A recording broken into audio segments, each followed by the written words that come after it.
Welcome to Wealthing Talks. I am your host, Alicia Castillo-Holly, bringing you real-life conversations from Silicon Valley or somewhere around the world. We will talk about disruptors, angel investments, venture capital, and of course, family offices.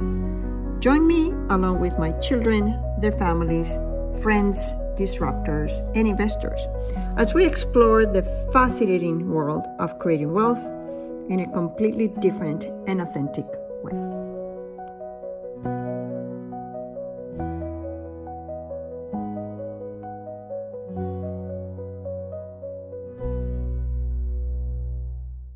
Well, thank you, everybody. This is another Wealthing podcast. I am so excited to introduce you to Miguel Arraiz. We met yesterday. We watched the Super Bowl, a little bit of the Super Bowl together.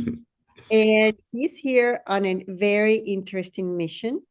He is here to build the temple at the Burning Man. So I was very, very curious about everything that involved that. But he also allowed me to understand a little bit better what was Burning Man, because I had a different opinion about that and, ignorant. But I love bringing people who are passionate about what they're doing and discovering the journey that sometimes is not as expected and predictable as we thought. Miguel, thank you for being here. Hi, Alicia. Thanks for inviting me. Ale, tell us a little bit about you and what are you doing here? Well, I'm an architect, or as my kids love to say, I used to be an architect. Because with this crisis in 2009, the real estate crisis, I just quit the normal architectural way of working. And we have a festival of fire in Valencia that is called Las Fallas. So I turned more into an artist or ephemeral artist or urban artist. So I start building things that at the end were going to be burned. And at some point, I discovered Burning Man, and that was the beginning of a change in my life. When did you discover Burning Man? And you need to tell people a little bit more about Burning Man. Yeah, because I think that the image that people have about Burning Man maybe is a little wrong. I discovered it 10 years ago, 10, 11 years ago, that I received a phone call from the Burning Man organization that they want to make this cultural exchange between our city, that is also a city of fire, and we build also big sculptures in the middle of the city that we burn. So I went there, and you always have this image of what's a Burning Man, what you see on Instagram. But then you arrive to a city where you cannot use the money, and you cannot even exchange things. So it's all about the gifting economy. So you arrive in a place where everybody's gifting things to you, and it's the energy that you find in the people there is something that is very difficult to describe. And also there are kind of principles in at the Burning Man. Another one is that you are not a spectator. You have to be a participant. So that's why they don't want to call it a festival, because when you go to a festival, you just go to see how someone that's playing music, but here you have to participate. So you are part of the community and part of building all together one ephemeral city of 80,000 people that happens in the middle of the worst condition in the desert. So it's kind of life-changing experience. You don't, until you are there, you don't believe that. And even if you only see what you see on Instagram, that you see all these models that go just there just to make the pictures with the art that are very nice for the Instagram feed, but that has nothing to do with what the reality is once you are there. And you went there with your daughter. I wrote the first time I went just to know about the event, and then next year we brought an art piece from Spain, and I also brought my kids there. It was really nice because we dressed our little. She was 7, and we dressed with the typical Valencian dress, and we have a very typical thing in Valencia that the queen of the festival in Valencia. She gives a sentence to start the Fallas festival, the fire festival in Valencia. So we spoke with the pyrotechnics crew in Burning Man, on the radio with 7 years and dress with the typical dress of Valencia. She gave like the signal to begin the Burning Man that year. So it was like, Wow, what an experience. What uh, an experience, yeah. And then you're here to build the temple. yeah, after 2016, I really got very involved with these principles of Burning Man. So I've been like working as regional, but not working. This is volunteer, everything. So I've been like introducing like the principles of Burning Man also in the Fire Festival in Valencia. And this year I applied to build the temple. When I got selected, and now I'm in this crazy journey and life change experience. When I got the notice, I quit my job next day. I left my rental house. I put everything in a storage place, and so now I don't have a house, not have a job in Spain, and I just came to volunteer to make this happen. Wow, what did you ever think that you would be doing this? Not really, and I never even thought about applying. So because after the art that we wrote in 2016, I had a lot of friends that were telling me, we should bring some more art to Burning Man. It's really nice to bring art there. And I said, okay, why not? But never thought about the temple, because the temple is kind of completely different thing to the rest of the art that you bring to the desert. And it was like 6 months ago, I was like depressed, crying in my bed, heartbroken. And my friends told me, you have to do something with your life. You cannot be there like crying all the day. So they told me, why don't we just make like creative sessions just to work on this project, but just with the only idea of my friends just to bring me out of bed and doing something. So there was never the intention to win the competition.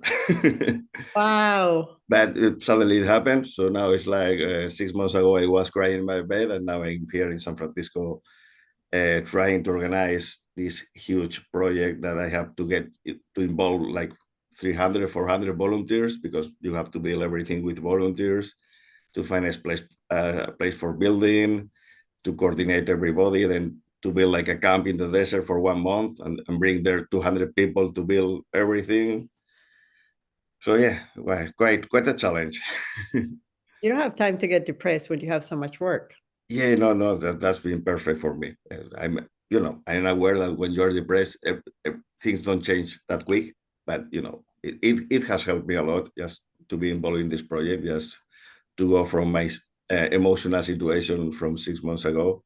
But now, of course, I feel much better. Yeah, and yeah, you're right. You don't have time to to get depressed with, and also getting to know that many people that are pushing forward with their emotions, and you feel the energy around the temple is too many people that wants to volunteer for this, and because they think it's worth it, and because we are building a place for people to go through their grief and to share their emotions. So we are building, it's not architecture, we are building a place for people to share their emotions. So it's kind of life-changing experience.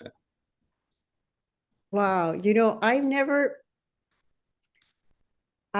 built something knowing that it's going to be burnt. Yeah. So tell us a little bit about that, because that's so unusual. So you have a ton of people working together to build this thing that is going to be expensive, and then you're going to burn it. And what is the soul of this place? Well, first I'm going to go for the burning part, and because I've been building things to be burned the last 15 years, and you get like very special relationship. I was building houses, that they were going to be in the city for 50, 60 years, 70 for sure, and you don't have the same relation with that kind of work that you do. But when you build something that that is going to be there for 5, 6 days only on the street, and then you're going to burn it, it's like when you finish your work, you go there and you try to capture all the beauty of the moment. So it's like that thing is not going to be there in 5 days. It's going to disappear because you're going to burn it. So you try to keep everything in your brain, in your mind. So it's at the end is what you remember, but you are 5 days like saying bye or saying bye bye to that thing that you have created. So it's like the relation with that beauty is like more powerful because you are really those 5 days you are aware of that is going to disappear, and the other things that you build, like you think that they are going to be there forever, you are never aware of their beauty. Like you don't cherish that much. Wow, so interesting. And then in this case, it's even more because we are building a place where people will put their offerings for their grief, for the people that they have lost. So it's like a very powerful space in the middle of the desert. It's like 80,000 people going there just to put the t-shirt of a kid that they have lost, the picture of their parents or of their pets, and writing things on the walls. Putting letters of love, of grief, and so it's a space like they're in the middle, and where everybody feels safe to express their emotions and sharing their emotions. So I've been like twice at Burning Man before, and just when you are like 100 meters away from the temple, you start crying because you start like feeling like this energy, and it's sometimes it's people they go in groups just to help each other to go through that space because it's so emotional that people it's like sometimes they get like broken there inside.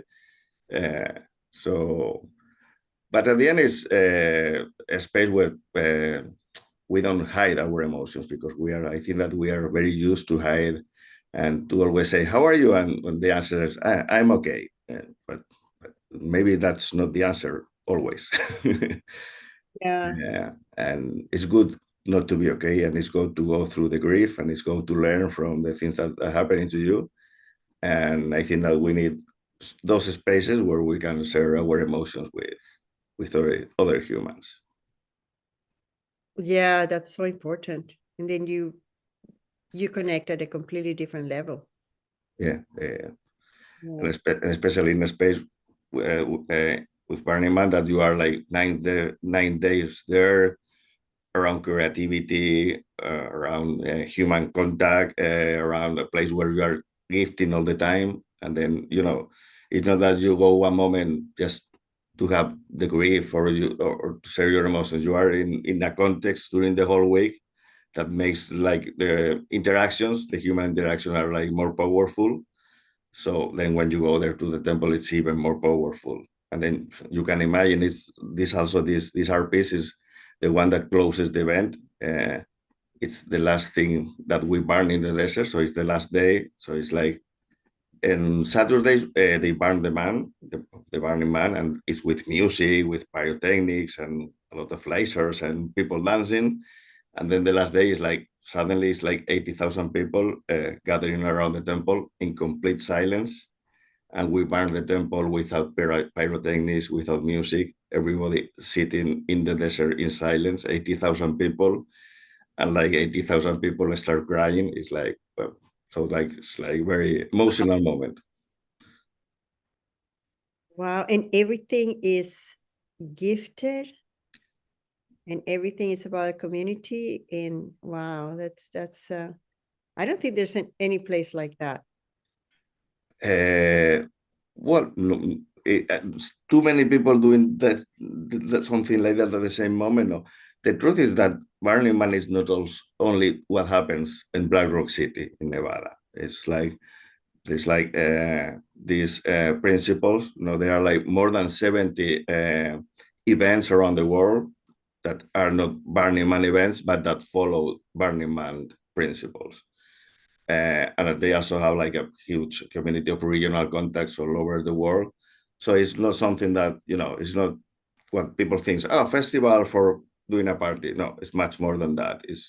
It's a gathering of people, and okay, that's the main event, but this kind of gifting economy, self-reliance, self-expression, immediacy, there are a lot of principles. Leave no trace. We clean the desert and we leave it cleaner or we try to leave it cleaner than before we arrive.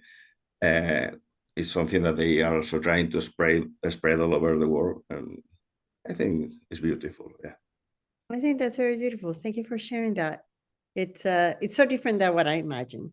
yeah, I mean, I don't have Instagram, but I just I learned about Burning Man when I moved to Silicon Valley. I've never heard of it before. And a lot of people that are going to be watching or listening to the podcast don't know anything about Burning Man either. yeah. And of course, coming from Venezuela and having lived in Islam, we don't burn anything. Are you kidding me? We try to recycle everything to the very last bit. We wash the plastic bags. We Yeah. recycle the paper that we don't recycle the napkins, or the toilet paper, but we recycle like the paper towels. I mean, it's so interesting.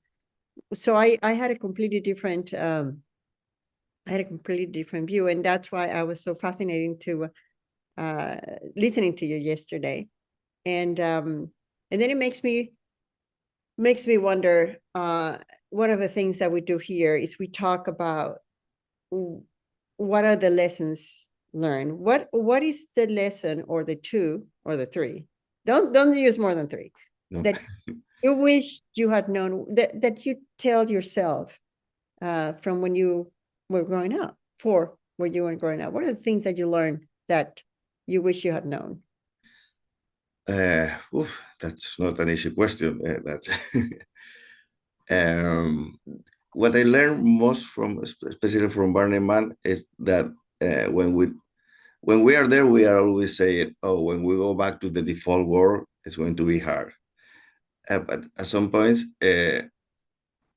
you think, "Okay, maybe this is the real world because it's a place where people like shares everything without boundaries. No, you can see like a person of 18 years going party with a person of 75, and it's like I think that the way we dress also in society, we have like a lot of boundaries, no, and we are always thinking what the other person thinks. uh, and I think that the most important lesson is to be true to yourself, to try to work on who you are, and not on what people thinks who you are. That's so interesting, because everybody that I interview tells me that. Yeah. Yeah. I haven't heard your interview before, so Oh, but at some stage it's like, hey, just be yourself. Don't yeah. let other people's opinion matter so much. That's And really then yes, and apart from that, try to be empathic with people. Yeah, because you can try to be yourself and be so selfish. No, that's not the point. But that's like Latino in you. I haven't heard that. Yeah. That's because you're Latino, that's Hispanic. It's there. It's coming up. Yeah, yeah. So you're from Spain. Yes. We didn't say that, but you are from Spain. Do you think you're going to go back, or you don't know? Maybe we shouldn't talk about that because of the situation in the U.S. now with immigration. Yeah. Well, I have to go back from time to time for sure to see Yeah. my kids there, and now I'm working on this project, focus on this project, and what comes next, it will be a surprise as always. Yeah. That's very healthy. Have you thought about what do you want your legacy to be? Well, this was very interesting because sometimes there's been a lot of architects trying to do the temple or doing the temple. It's like they have their work, and then just like they move to do the temple and they continue like their work. But for me, it's like I've been like building things, ephemeral things, for the last 15 years. So this kind of was on my path. No? And also I'm also being like the regional contact of Burning Man. My work has been to spread like these principles in my city. So at the end is this is one step forward. So this will also help me just to make this message right to more people, and to continue, like building as an architect. I really enjoy like making this design, because it's like the briefing that you do is to work with the emotions of people. So it's just Uh-huh. to make the architecture for the emotions more okay, well, we have to build houses, we have to build the city, but at the end that's construction. But me as an architect, I like felt. When I was young, I wanted to be or a poet or an architect. No, so it's kind of now I can mix both things. No, I am like in the poetry of architecture. Oh, that's so pretty. Yeah, yeah. It does change the perspective when you know that it's ephemeral and Yeah, you have to take advantage of the moment because the yeah, moments are gone. yeah, and that's one of the biggest lessons. Yes, because we always are thinking that things are forever, Yeah, and everything's changing always. And when you are attached to something, if you are that attached and you don't realize that that is going to end, it's gonna hurt. yeah, yeah. Well, So that hurts when they say that el duelo, the grief, the grief is a love that doesn't know where to go. yeah, that's completely true. Yeah, Yeah, yeah, yeah. Well, I've enjoyed this very, very much. I'm going to put on the podcast the information about your site. Where's your site? Miguel Arraiz? yes. Well, my personal site is miguelarraiz.com, and then the one for the temple is 2025temple.com. Yeah, Okay. Okay. Thank you so much. Let me pass this. And thank you so much for listening. Yours in Wealthing. yeah. Well, what a pleasure to talk to somebody who is willing to take risks in the worst of the circumstances.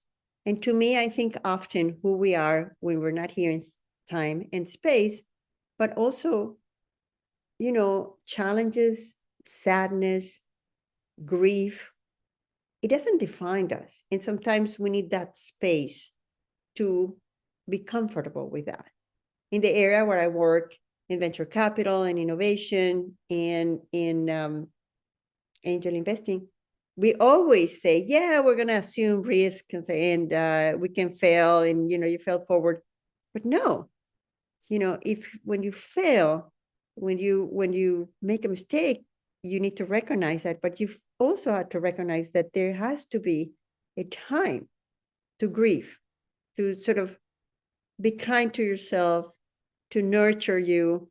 And I just thought it was fascinating to talk to Miguel and to learn about how he came to this temple and how upset he was. He was heartbroken, and how he, without knowing, without having this, energy about I'm going to go and conquer, it was like a desperation to try and do something. And it turned out that what he's doing is really, really interesting. I also like his observation about ephemeral architecture.